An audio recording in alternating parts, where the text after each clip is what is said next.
20 years ago this week, Hurricane Katrina, one of the most destructive and deadliest hurricanes ever, hit the United States. The hardest hit was the Gulf Coast, in particular Louisiana and Mississippi. In the days and weeks following the storm, 10 News began following the impact on a community in Mississippi called Bay St. Louis. Our anchors John Becker and Robin Wilhoit have each been there many times in the past 2 decades, and they're there right now, sharing stories of resilience. One of those coming from Knoxville's own Chief of Police.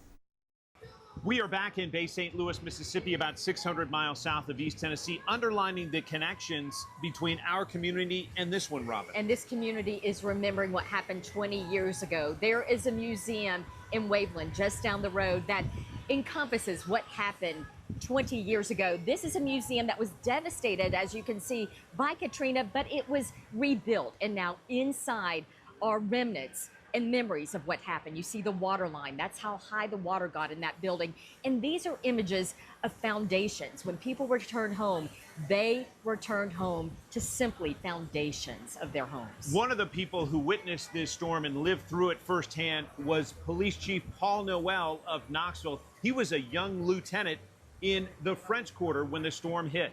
It was certainly wasn't overblown. It felt to me like the world had ended. And there was just no other way that I could describe it. It really, truly felt like the world had ended.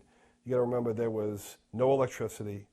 The heat, I can't describe the heat. You know, New Orleans in August is brutally hot with 100% humidity with the sun baking on you. So it truly did feel like the world ended. There was no water, no running water. The fire department only had water to use to fight fires that was in the trucks. There was no water pressure.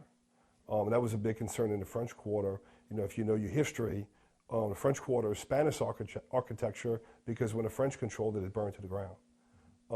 And, you know, a lot of old wooden buildings that are very, very close together. So it truly felt like the world had ended.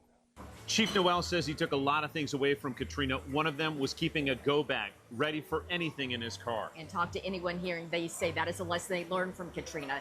Be prepared. We will have much more of our coverage from Bay St. Louis right here on WBIR and WBIR.com.